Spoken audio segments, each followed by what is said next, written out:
How can you leave a place like this? I'm not leaving. You're going away? Not altogether. I shan't sell the cottage. I'll use it for holidays and the odd weekend. Will you? Yes. It's not too late, you know. You could still change your mind. Your clerk would be delighted if you did. You mustn't wear that tie with that shirt. Even country doctors can be with it, you know. And stick to the point. My husband says she's making a terrible mistake. Surely not. I remember Harriet Peterson when she was that high. Even in those days, she was a very determined young lady. She's giving up in the north where she's known. Nobody in her right senses would do that. She ought to be settling down instead of gallivanting off to London trying to set the Thames on fire. Nonsense. If I had my time over again, I'd do exactly the same. Hello. You know, I gave this to Michael when he was 6. No wonder he's a Cold, yes? Hello, Mrs. Greenwood. Sorted out 1 or 2 things. Nothing much, I'm afraid. But they might fetch a bob or 2. Oh, thanks very much, Miss Peterson. Very kind of you. We're very sorry you're going away. Good luck. Perhaps you'd like a cup of tea before you go. Now, that's a good idea. Thank you. How does she know? My dear Harriet, she's the sort that knows everything. They've known you around here since before you were born. You can't have secrets in a place like this. She should never have married that no-good James Kirby. Oh, I don't know. She had Michael. She was happy enough for a while. Until Kirby went to jail. Yes, she had to go through that. Then she qualified as a barrister to bring up her son. Great courage, I call that. Cakes look lovely, Mrs. Ormsby. All fresh this morning. You built up a fine reputation on circuit, and we have a good life here. Why kiss it all goodbye? If you're a barrister, you're a soloist. And if you're any good at it, you wonder if you're good enough to make it to the top. And then you just have to find out. Does that sound very selfish? No. You mean yes? You know, Ian, life would be a lot simpler if you were to forget all about me. But I've never been very interested in the simple life. Delicious. I must be off. Are you all packed then? Ready to go. Ah, well, tea won't be a moment. Here we are, Doctor. I've opened it, Doctor. I hope that's all right. Of course. Thank you. Pain at 11 o'clock in the morning. It's the only way to start an important journey. Thank you, Mrs. Ormsby. Keep in touch, Miss Peterson, and very good luck to both of you. Thank you. Drinking at this hour is not good for either of our reputations. This isn't a drink. It's a message in a bottle. It says, I love you. You know my address. And watch out for the Lord Chief Justice. She is needed here. Where are we going to put her? Because she'll learn nothing. I need her. Why, Sir John, you're the head of chambers. Yours is the name that matters. When solicitors are dishing out the work, they say get someone to Sir John Gallagher's chambers, not Miss Harriet Peterson's. What you say is, of course, true. London solicitors don't know her, and they'll be her only source of work. We're not strong enough at the top, Bill. You'll be my clerk long enough to know there must be a strong number 2. Now, with Miss Peterson here, we can expect more prosecution work, DBP, even briefs for the Treasury when they know we have a strong team. I don't agree, Sir John. Some of the younger men are good. I want to build up the divorce side. It helps to have a woman on that side. There was no one in the clerk's room. Afternoon, Mr. Rogan. Peg is making the tea, I expect. It's lucky I bumped into you. If you've called about that case again, Mr. Rogan, I'm afraid the answer's still no. Yes, well, I'm sure Sir John is quite capable of making such a decision for himself. Mr. Rogan, as a solicitor, you know it's improper for a barrister to discuss taking a case direct. Kindly speak to my clerk. Well, all I know, Sir John, is that I have a big conspiracy trial on my hands and I need a barrister. Excuse me. Yes? Shall we go to my office, Miss Mr. Rogan? Peterson is here, Sir John. All ready? I'll come out.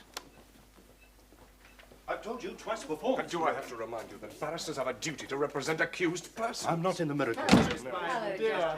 Welcome to London. Are the decorators out? Carpet layers finished? Well, not quite. Follow me. The same room? Yes. Yeah. What have you done with the 2 who shared?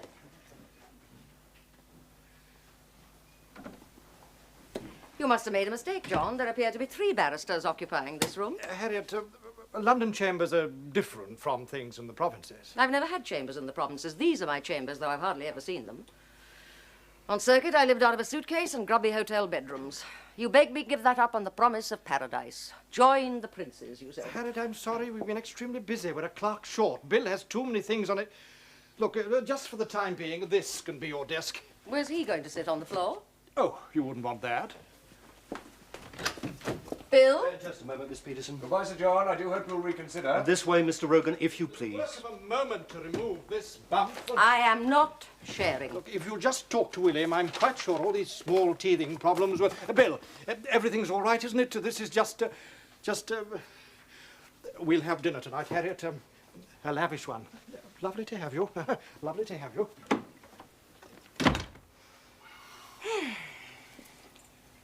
It's no good going on, Miss Peterson. We have problems. I can't order people from one room to another. They're all barristers. Sir John is head of chambers. I come next. He has a room of his own, so do I. What you want's impossible. Surely not for the money you're paid. 7,000 a year for drinking with solicitors' clerks, booking trains, moving desks. You know better than that, Miss Peterson. Bill, I earn 9,000 a year on circuit. 1,000 of that went into your pocket. You've got a very good backup service from these chambers. And all you had to do for it was make a few telephone calls. I know that there are some clients who think the barristers' clerks are merely overpaid office boys. Only when they behave like it. But I gave you credit for knowing better. Bill, I'm entitled to respect and courtesy.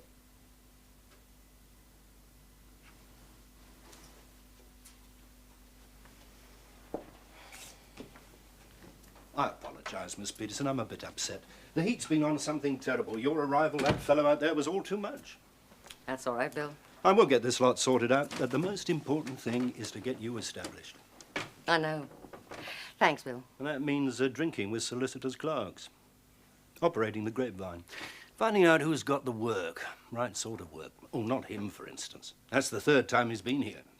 He looked harmless enough. Right. And taking cases from him is no way to get established, believe me. Really? Why? He's a bad payer, time waster, always wanting something for nothing. There's a nasty smell to most of his work. One of his pet counsel was suspended the other day. We do have our uses.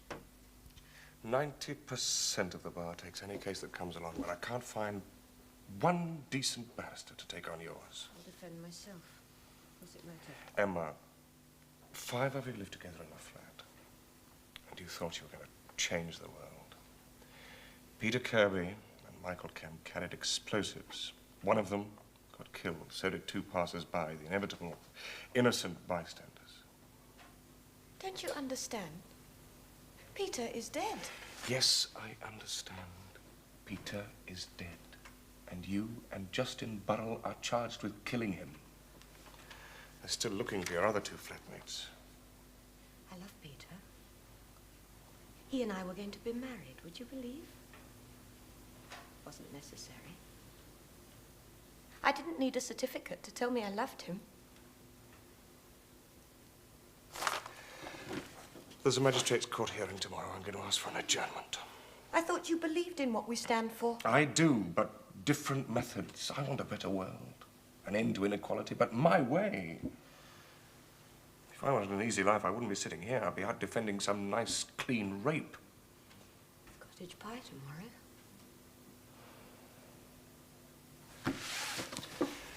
I shall tell the magistrate I need more time if you're to have a proper defense. And I want you to let me ask for medical attention. I think you're in need of a sedative.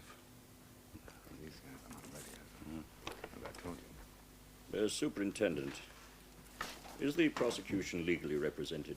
Yes, sir. Mr. Timothy Barrett. The prosecution would have been able to proceed, Your Worship, but I understand the defense isn't ready. Is this so, Mr. Rogan?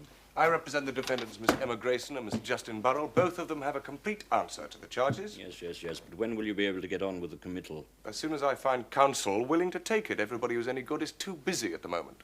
The Bar Council will always nominate a barrister to take a case. Then I wouldn't know who I was getting, would I?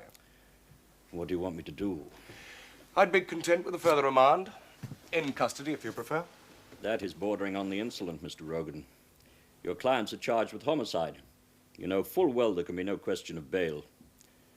You will both be remanded in custody until this day week.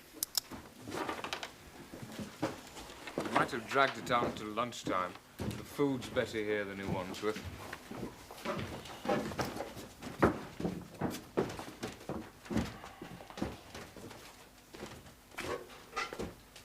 Have you tried Sir John Gallagher's chambers? Only 3 times.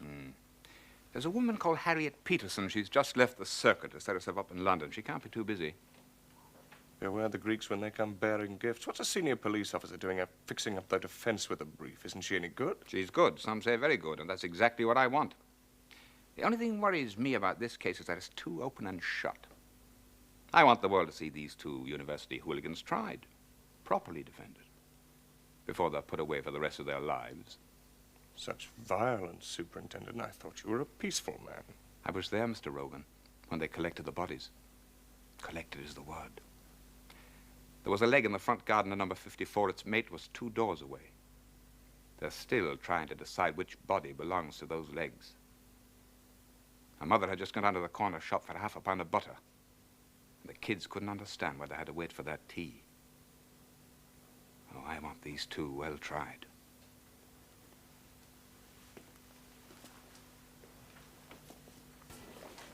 You mustn't tease Bill.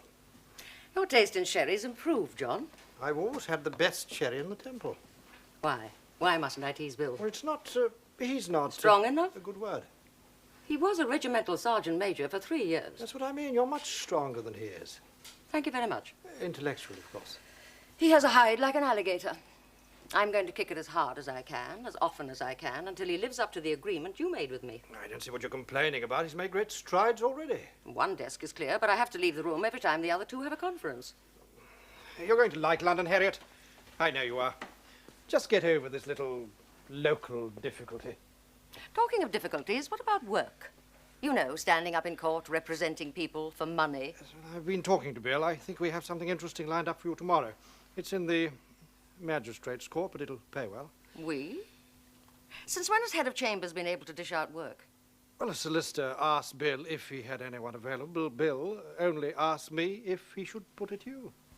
What is it? Treason, arson, grand larceny? The Road Traffic Acts. You think I can be entrusted with such weighty matters? You're joshing me, Harriet. That's naughty. Bad for my conceit. Anyway, there are 12 cases. I've looked at them myself. On 2 of them, there's a good chance of acquittal and... Words fail me. Why, they pay well. 5 at a time.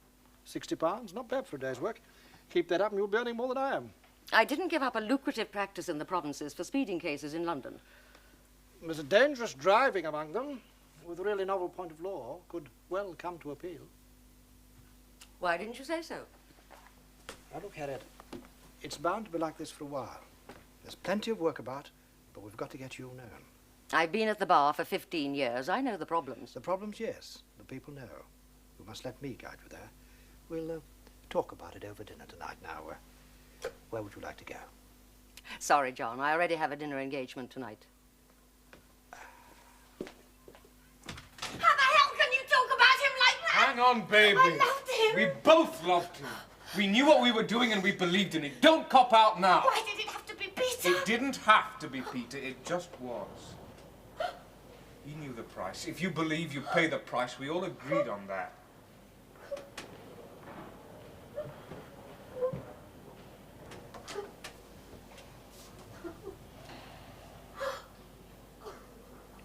Let's talk about the price.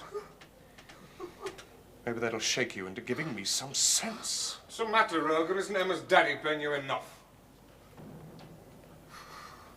There are 2 problems. Barristers is one. What they're going to say is problem number 2. Oh, you're okay, Justin. Somebody volunteered for you. I don't know why. I don't know who leaned on you. I'm not going to ask. He's for you. For Emma, I have no one. Next question. What is your defense? You tell us, Rogan. That's what you're being paid for, isn't it? I need some facts. You're the one who wants to play legal games. I don't believe in them. Don't buy your ideas of right and wrong. Who do you think you're trying to kid, Rogue? Champion of the downtrodden, the politically misguided. Sure, as long as you end up with a fat fee. You couldn't give a damn whether we go down or not. You've no idea what it means to care. I was talking to people with those explosives. An alarm clock! Wake up! Wake up! You're about 3 centuries out of date. The system you're trying to break was forged in violence. Remember Cromwell? Christ. Well, your kind of violence just doesn't pay. The Great Train Robber's got 30 years. Unless you give me something to work with, You may not get off so lightly. Do you think anything I say or you do is going to make any difference to that? Don't tell them I'm sorry.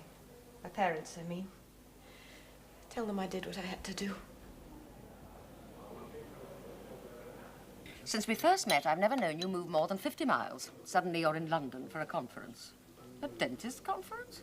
Not suddenly. The invitation was there. I do quite a bit of dental anesthesia. It's a minor part of my work. I know the feeling. I'm in the magistrate's court tomorrow on speeding summonses. You'll be seeing quite a bit of me in London. I like resourceful doctors. No, there's no fiddle. There happens to be a vacancy on the committee of the Guardian Trust. Guardian Trust? Yes, it's all your fault, in a way. What? Do you remember that woman patient of mine who was charged with being a spy? You defended her. She got off? I went to see her in prison several times. Do you know, I'd never been inside a prison before. I began to notice the other inmates. And I started thinking about how they'd got there. And then I wondered how many you'd put there. That's a bit aggressive, Ian. Not really, but when you do a case, it comes to an end and they get sent down for 10, 20 years, whatever. And that's it for you. Close the file, end of your responsibility. Yeah? Who takes over then? Prison authorities. Exactly. Authority. Institutions. Rubber stamps and clanking keys. Are you going in for penal reform?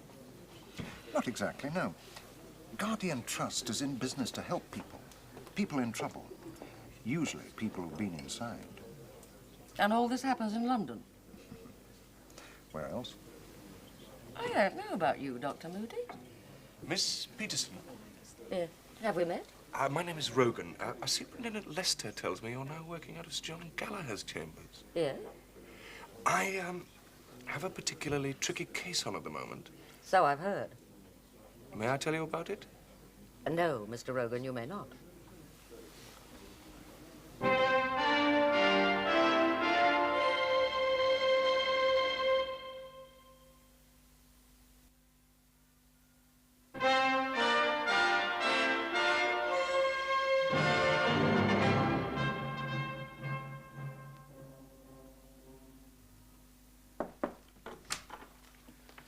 I don't find this pornographic. Sir John, may I have a word with you? The only thing obscene about it is the profit the publishers make. Sir John. I shall tell the Director of Public Prosecution so, in my written opinion. I hope I'm not exceeding my duties, but I've had a most distressing phone call from Rogan. Miss Peterson is... Distressing? Distressing? What sort of word is that? Sir John? What would your father's customers think in that cafe of his if they heard you using words like distressing? William Raimondo Coletti, born and bred in Battersea, of proud Italian ancestry, the 20th century's representative of Michelangelo, Leonardo, Boccaccio, using words like distressing. You can have your joke, Sir John. Now, look, this is distressing. That the director thinks I'm such an expert on the photographic portrayal of copulation that I can give an authoritative opinion as to its obscenity. Well, I know I'm out of the wrong mould. No grammar school, no refined suburban semi-detached. I'm part of the establishment. Convention is our Bible. You're telling me to sit on my arse for 50 years and hang my hat on a pension? I'm not asking you to quote Louis MacNeice at me. I didn't know he was bedtime reading in Battersea. Guildford, not Battersea any longer. Oh, very sensible. Wife's idea, all right if you like, that sort of thing. What do you mean? I lived there once, for 6 months. Oh, anyway, Sir John, I'm not running my life according to that set of values. That's why I'm working for you. So long as you maintain my fees, you've nothing to worry about. Oh, I know that. As soon as I start slipping, you'll give me the sack. Oh, what a distressing thing to say. Oh, but then you're quite a bit older than I am, Sir John. Now, what's this about Miss Peterson? Ah, I have come post-haste to give you a first-hand report on the monumental happenings at South Western Magistrates Court. The Reverend Theodore Wellesley Jonas, Vicar of Andersley, is the biggest bloody liar I've met this year. He was quite rightly fined £100 and disqualified from driving for 12 months. The remaining score was 6 or 25 quid, 2 at a tenner, and there were 3 acquittals, not 2. That's £72, please. I said £60. 72. You get £8 a time if they plead not guilty, and there were 4 of them. Oh, well done, Harriet. John, I want to talk to you about Rogan. you're not taking his case. I wonder if you would excuse us a moment, William. Certainly, Sir John. He rang me again this morning. Are you being wise, Harriet? I left a beautiful cottage and 9,000 a year. Was that being wise? You know Rogan's reputation. I'm taking a case from the man, not going to bed with him. Why do women always have to take things personally? Now, look, you shouldn't take that case. Why not? It's no worse than 100 others. It's nasty, it's violent, and people are dead. This is public murder, political, aimed at the destruction of all the things you and I exist to defend. Are you saying that to accept this brief is discreditable? Possibly. I know what our learned friends are saying, but that's just hysterical barroom gossip. The defendants aren't interested in a defense, only in having a pulpit for their political ravings. Your arguments don't impress me, John. I have to make my name in London, and this case is going to be on the front page for weeks. Exactly, and it means you won't be available for other, better work. There's no knowing what tricks a man like Rogan will involve you in. I've been around long enough to avoid sharp practice. You'll apply to take silk one day.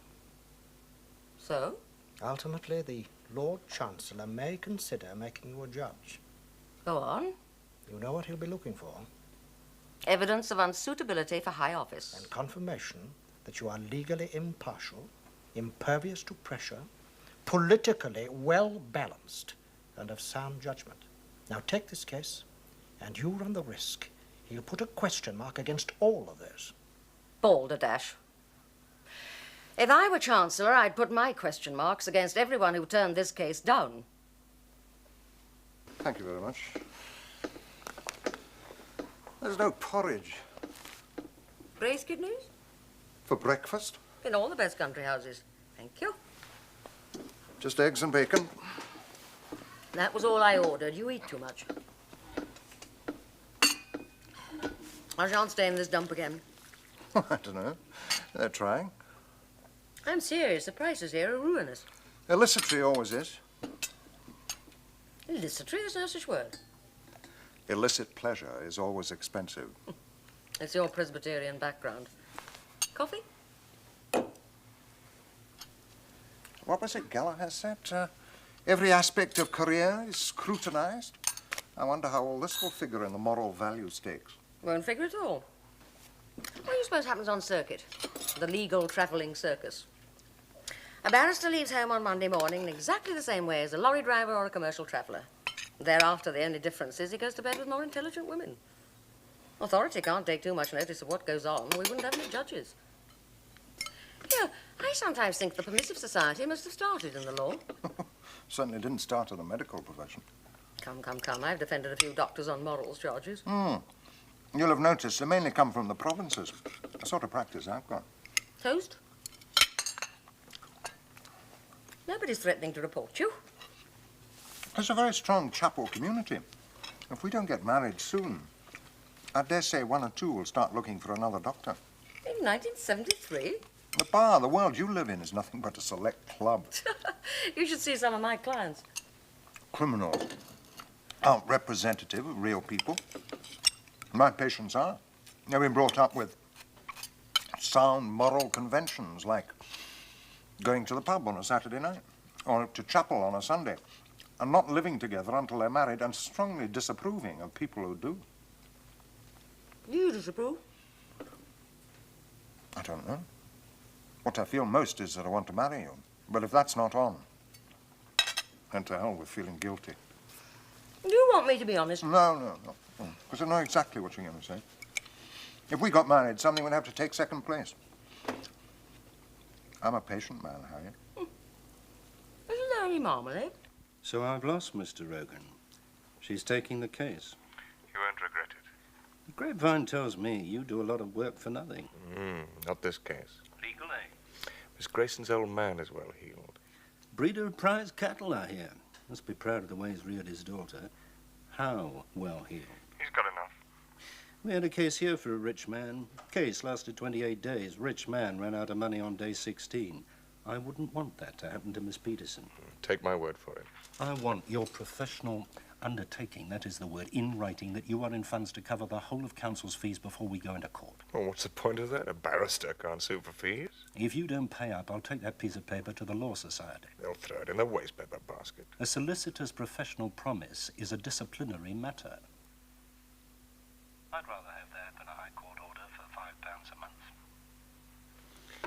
What are you asking for, Miss Peterson? Well, there's quite a bit of paperwork, written opinions, conferences, appearance in magistrates' court for committal, all charged separately. But for the trial itself, the same as you offered for Sir John Gallagher, £1,000 and 75 a day refreshers. Put away the hatchet. That sort of money for a woman? I'll talk to her myself. You may have been able to con her into taking the case, but you go in over my head on what she's worth and you'll come off second best. Take my word for it. Do you take me for some sentimental schoolgirl that joined a revolution to be near the boyfriend? Is that what you think? I think nothing. I know nothing. I don't know you, I don't know what you've done. If I'm to defend you, I must know all these things. Why? I presume you want me to try and get you off if there's a chance. Why do you presume that? Miss Grayson, if you want to go to jail for 30 or 40 years, just say so and we can all stop wasting our time. Oh, that's easy, isn't it? Wash your hands like the rest of the world, close your eyes, order another plate of strawberries and cream. You are charged with killing people. For a reason. I don't see how killing innocent people in a London street helps solve anything. Wars only happen because the system makes them happen. The system people like you uphold. Can't you see? Politicians are just puppets in a sick game. Look at Africa, India, Palestine. Well, why the hell should 2/3 of the world starve while a handful of people claw their way to power? And when their hoards of gold run out, then they order the massacre to start. Starve them! Gas them! Napalm them! Well, what the hell, they're any people anyway? I'm not interested in your ideology. I want to know if you had a hand in killing 3 people. What's the use? If I did or if I didn't, I shall be convicted, and you lot will take your revenge. Hasn't she had sedation? She refused to see the doctor. I can't get coherent instructions while she's in this frame of mind. I'll see him. It won't do you any good. It's not myself I'm worried about. Yes, I know about the case. Miss Peterson from these chambers is defending. Oh, I know there's a lot of prestige in the prosecution. But the diary's pretty full. There's a long libel coming up next month, industrial arbitration after that. Yeah. Oh, yes, I'm sure that Sir John will see you. But I wouldn't put any money on it. I've sent for Lester. You want to stay away from superintendents of police? It's off the record. Nothing's off the record with policemen, you know that. This will be.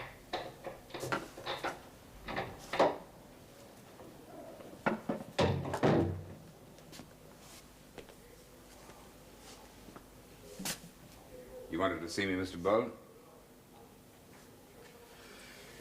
You've got a vote, Superintendent.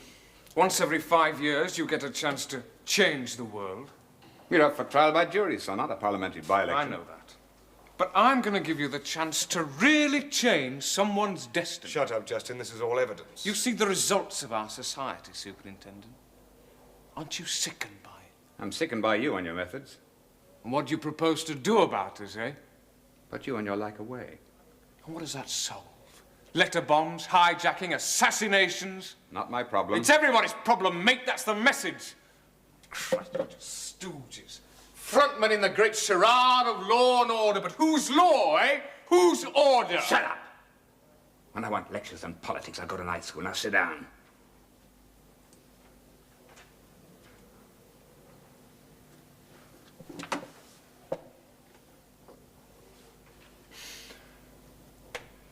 I knew where all this would lead before I started.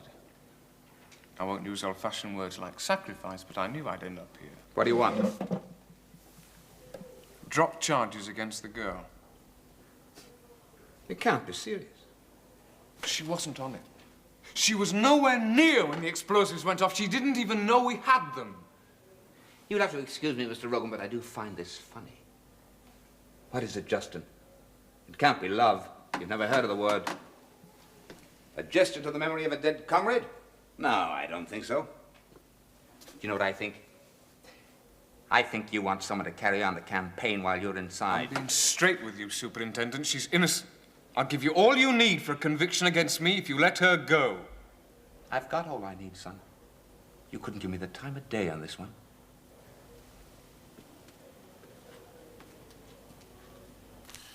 I'll just post these. Uh-huh. How'd it go this morning? 1 charge of conspiracy, 1 of possessing explosives, 3 counts of manslaughter. You were expecting that. There was no point in trying to get her off before the magistrate. The case against her's too strong. Until she gives me something to work with. Nice to meet you again, Superintendent. And you, Mr. Harris. I look forward to receiving the papers. Thank you, Sir John. Goodbye. Goodbye. Goodbye, Sir John. Ah. How was it, Harriet? Why was he here? Who? The Superintendent Lester. He's not on that pornography case you're doing, is he? Oh, he's involved in another case I'm doing. The Crown against... I always enjoy doing the Queen a favour. Crown against Justin Burrell and Emma Gresson. I'm leading for the prosecution against the 2 murderers with explosives, one of whom you're defending.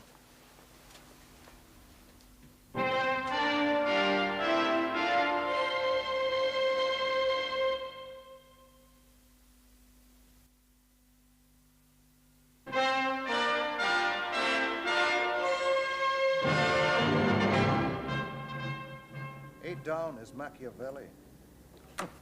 I should be interested to see if Gallagher's disbarred forever or merely suspended for 6 months. What for? Oh, I bet he's had a damn good look at the defense case and decided they haven't got a prayer. So when the prosecution came along, he knew he'd be on a certain winner. That must be unethical. Nonsense, Ian. John's never seen any papers. He must have done to turn it down. Oh, it doesn't work like that. The clerk gets a call from the solicitor. Would so-and-so be interested in the XYZ case? And only if the answer is yes or maybe does a brief get sent to Chambers. Well, I still think it's a bastard trick after all the elbow twisting. Doesn't bother me. I haven't told you what I really think of him ever since I first saw those shifty little eyes and heard that unctuous, conniving voice. You didn't need to. Well, someone has to prosecute. I'd rather it were John than anyone I know. He'll be fair. Yes, but why Gallagher? He built up his reputation on police work. He's known Lester for years. Now, the same set of Chambers, that can't be right. Happens all the time. There aren't many sets doing criminal work. We keep coming up against one another. Well, why does Gallagher have to accept he's not hard up for work? Or is he just trying to put you in your place? John wouldn't defend, but prosecuting, I appear for the Crown. In a case like this, that's the accolade. Champion of the people against the enemies of the state. Champion hypocrite. And when you stand up in court at the Old Bailey, you'll prove it. Win? That's not possible in a case like this. Anything less than 30 years will be a major victory. The court will rise.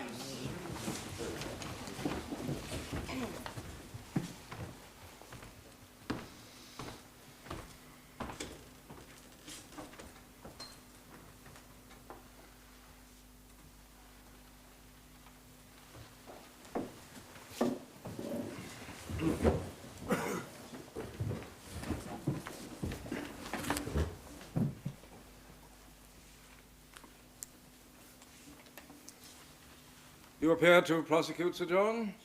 With Mr. Barrett, my lord, yes. Mr. Cobbold appears for Burrell, and my London friend, Miss Harriet Peterson, represents Emma Gresson. I've had the pleasure of being addressed by Miss Peterson many times on circuit. I understand my brothers and I are to be deprived of that privilege in the future. For most of the time, yes, my lord. We wish you well in London, Miss Peterson. Thank you, my lord. Put up the prisoners. Justin Burrell, Yes? you stand on the right, please. Emma Helen Grayson, Yes. stand on Burrell's left. Justin Burrell and Emma Helen Grayson, you are charged on an indictment containing 3 counts.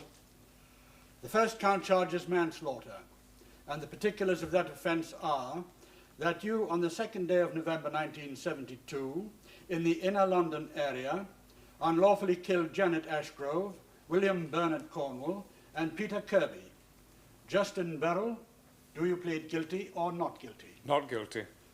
Emma Helen Grayson, do you plead guilty or not guilty? Not guilty. The second count charges conspiracy to cause explosions likely to endanger life. The particulars being that you conspired together with others unknown between the 1st of September and the 2nd of November 1972 to cause by explosive substances, to wit, gelignite, explosions of a nature likely to endanger life. Justin Burrell, do you plead guilty or not guilty? Not guilty. Emma Helen Grayson, do you plead guilty or not guilty? Not guilty. The third count charges you with possessing explosives, contrary to Section 4 of the Explosive Substances Act, 1883. One moment, please. Hello? Oh, yes, Miss Peterson. Just a moment. What were those titles you wanted? 1967 All England Reports, Volume 1. 1969 Appeal Cases. I'll have them sent down right away. Get these from the library, will you, and get them over to Miss Peterson. You say Emma Grayson admitted full responsibility for the 3 deaths. Yes. But you said nothing of the condition she was in when she made that statement. I wasn't asked. Touché. Was Miss Grayson hysterical? It's not unusual. Just yes or no? Yes. Describe the circumstances of her arrest. I went with fellow officers to the flat and arrested her. I don't know what you mean. What did you say to her? I identified myself.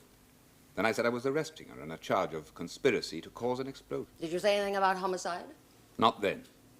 Or about anyone being dead? And that was later, at the station. There are 2 explosions in this case. The first in which 3 people died, and the other some 2 weeks earlier at the French embassy. A protest we have heard against the exploding of nuclear devices in the Pacific. Yes. So when you mention conspiracy to cause an explosion, it's possible Miss Grayson thought you were referring to the earlier explosion at the embassy and not the one that happened that morning. It's possible, but not likely. What was her reaction to being arrested in the flat? She went a bit white. Did she make any incriminating admissions? She denied everything. At what point in time did you identify the people who died in the explosion? Later, at the station, when I charged her. So the first time Emma Grayson learned of the death of Peter Kirby was when you accused her of killing him. Yes. Did you know they were lovers, that they were about to marry? Yes. Was it then deliberate? I don't follow. Was it a calculated attempt to shock her into making damaging admissions? Miss Peterson, I just come from the street where they were trying to piece together the bloody remains of 3 human beings. I saw no need to use kid gloves on those responsible. But you didn't know who those responsible were. You merely suspected. Technically, it was guesswork, but she confirmed all the guesses. What you mean is that when Emma Grayson first learned of the death of her lover as she was being accused of killing him, she completely lost control. She was hysterical, but in my opinion, telling the truth. Really, Superintendent? What are your medical qualifications for such an opinion? Miss Peterson, I've been a police officer a long time. I think I know when someone's telling the truth. What do you know of the effects of shock, of sudden, intense grief? I'm tempted to ask what my learned friend's medical qualifications are. I shall be calling one of the country's leading psychiatrists on the point, my lord. Did it not occur to you that any statements obtained in those circumstances would be quite unreliable? I don't see the relevance of this line of cross-examination. Really, my lord? I presume you admit the statements were made. Yes, my lord. The construction to be put upon them is a matter for the jury. And this witness is not a doctor. But his evidence is vital. Not only as to what was said, but the circumstances in which it was said and the way my client said it. Very well, Miss Peterson.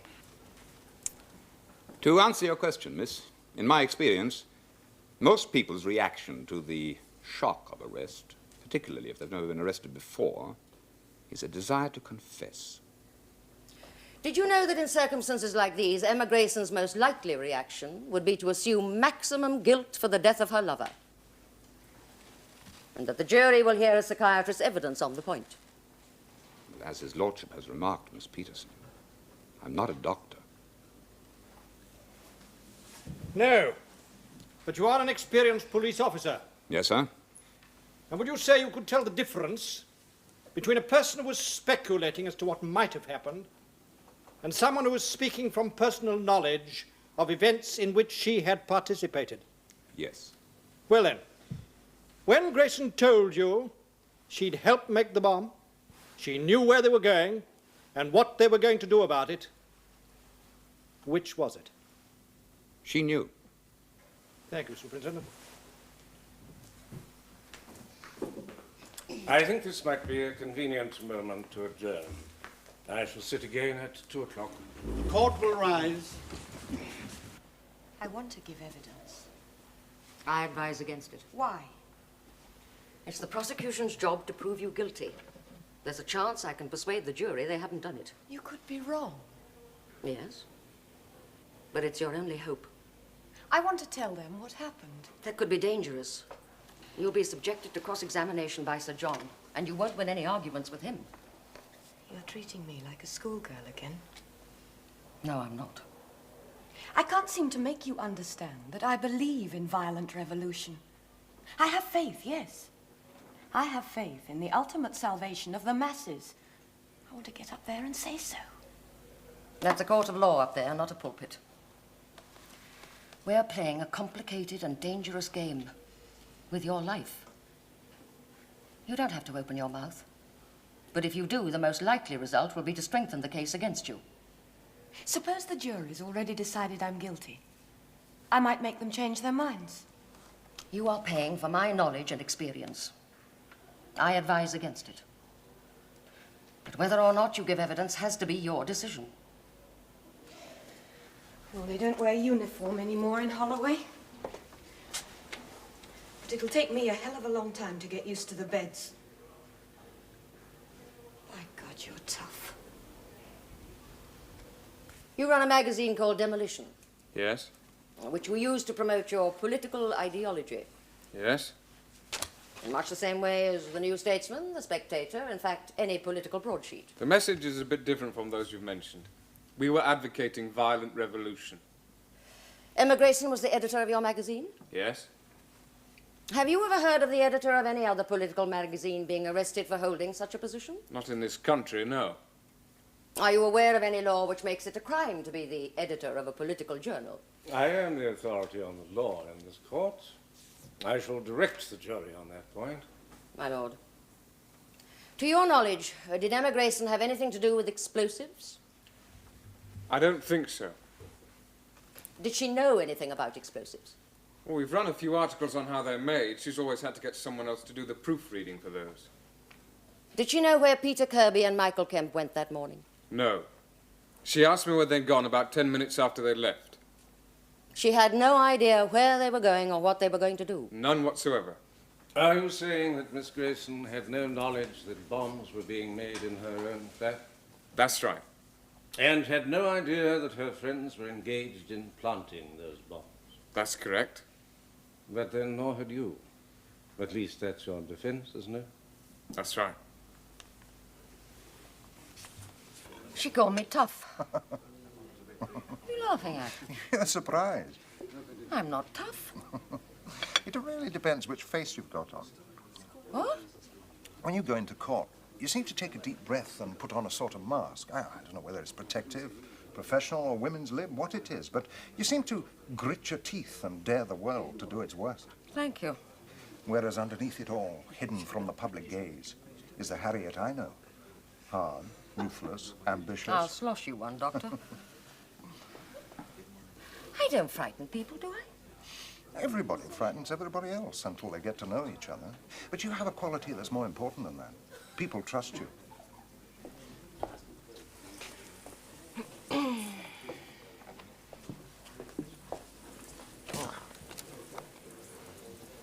What's worrying you, Harriet? I make my closing speech in the morning. The grapevine tells me you're on a knife edge. Grapevine? Bill. He could be right. He's pretty good at summing up what a jury thinks. Not putting the defendant in the witness box is always a risk, particularly when it's a girl, an attractive one. You know, many's the time I've been on dead loser, and suddenly the jury takes a shine to a woman with bedroom eyes and a husky voice. Emma Grayson couldn't have played that sort of part. No. But I've denied her the right to speak in her own defense. She thinks that's a crime. And if she goes down tomorrow, it could be for the longest sentence in legal history. And furthermore, members of the jury, there is no such thing as guilt by association. And that is all the prosecution case amounts to. That and some statements obtained in circumstances to which no fair-minded person, let alone an experienced police officer, would have been party. Emma Grayson owned the flat in which the bombs were made. Does that mean she made them? Emma Grayson edited a magazine. Does that mean she put into practice whatever her writers preached? If that was so, the editor of the Times would go in nightly fear of arrest. Members of the jury, in deciding whether things are proved or not, you don't need to be an Oxford Don. You just need a little common sense. And although you sit here in the formal atmosphere of the Central Criminal Court, proof of guilt is judged by the same standards you would apply in your own home. For instance, you may suspect your husband or your wife of all sorts of things, but you won't start divorce proceedings until you are sure. And that is the degree of certainty you must have before you convict. Suspicion, however unpleasant, is not enough. They've been out nearly 5 hours. Is it true what they say? What? If the jury's out for a long time, it's a good sign for the defense. Can be. Justin Barrel, you have been convicted on the clearest evidence. I must pass upon you a sentence which will ensure that the public is protected from your dreadful activities. You will go to prison for 30 years. Put him down. Hang on, baby.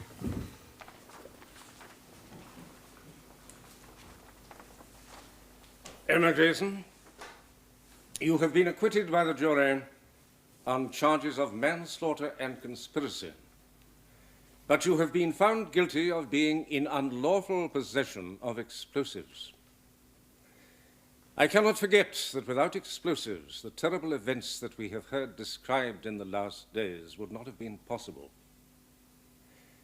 I do not believe it is consistent with my duty to treat your case leniently.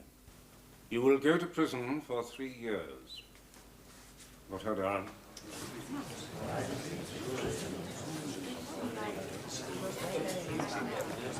Miss Peterson, I should like to thank you for the skill and care with which you have conducted this defense. In taking a case beset with difficulties and with political overtones, you accepted a task which others might have refused. Such conduct is consonant with the highest traditions of the bar. The court will rise.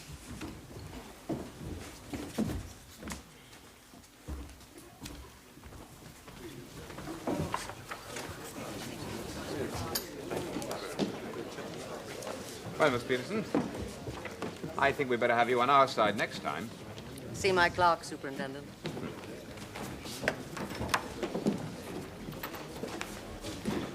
Well, George, satisfied? I thought we had this one all sewn up.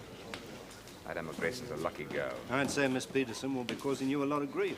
So, you know what they say. Yeah, I just told her. Congratulations, Harriet.